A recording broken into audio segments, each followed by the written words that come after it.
Friday Night Lights is officially back and started off on a great foot for the Rockets. They hosted Milton to open the season, something that Needham has been looking forward to since last year. The Wildcats, who are the reigning D3 Super Bowl winners, were the only team to top Needham in the regular season last year by 1 point. With a roster full of star returners, they were sure to not let that happen again, and man, they definitely didn't. So let's roll the highlights.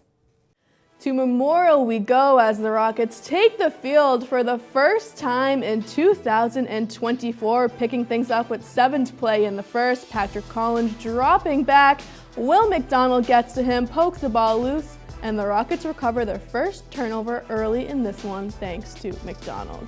That would set up this. Griffin Carr hands off to Aiden Williams, something we'll hear a lot this year, breaking away into the end zone. For the first 6, Needham would go up by a touchdown.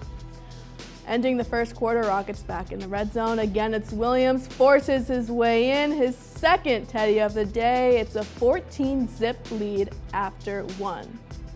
Milton would be forced to punt deep in their end to start the second. Will McDonald everywhere, though, blocks the punt. It would be recovered by Alex Rutley, the second recovered turnover of the game, giving Needham great field position. And again, that sets up Carter Williams, dances his way in for his 3rd of the half, gives a little high five to the crowd. Rockets comfortable on top, 21-0. Wildcats need something going forward on 4th and 3, a QB keeper, but he gets stuffed by a sea of Navy jerseys. The Rockets defense is dominant in this one. 5 to go with Needham going for a field goal 46 yards out. Alex Ruvo's first attempt of the year is a beauty, straight down the middle. That makes it 24-0 at the half.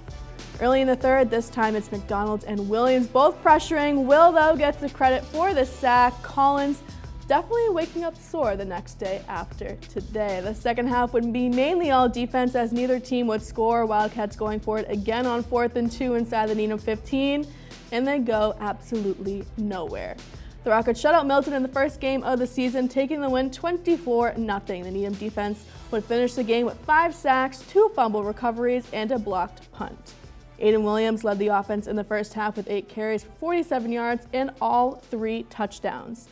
Needham heads on the road next week in Natick, kickoff time set for 6 p.m. Football wasn't the only team to start things off on a high note. This past Thursday, September 5th, boys soccer hosted Brookline for their season opener, and unlike football, the boys graduated a huge senior class that helped them reach their 3rd championship game in the past 4 seasons. Early on in this one, we saw the growing pains of a team trying to sync up, but by the end of the contest, well, that was a completely different story. So we'll take things to DeFazio for the recap. 17 minutes in, we're still scoreless. Needham goes for a slide tackle. Unfortunately, that would be called for a penalty. They are in the box, so that sets up Brookline for this. They bury the PK to take the 1-0 lead. As we head into the second half, Warriors on the attack again, but goalkeeper Jasper Popper right there to make the diving save. Needham, though, would remain scoreless with 6 minutes to play. They cross it in, and it would hit the hand here of a Brookline defender. So guess what? That's also in the box. A chance for Needham to answer with their own penalty kick, and Max Edwards buries it to tie things up at 1. Under 4 minutes to play, Rockets now feeling the momentum. Edwards pressuring again. His first shot there is saved, but Mateo Neretti in the perfect spot at the perfect time bombs it to the back of the net, and just like that, Needham would take the lead 2-0, and that would end things. After trailing most of the game, Rockets come flying out with 6 minutes to go, scoring 2 goals to take their first win of the season. The boys would fall to Newton South on Saturday to even up their record at 1-1, but will travel to Braintree this Tuesday, September 10th at 4 p.m.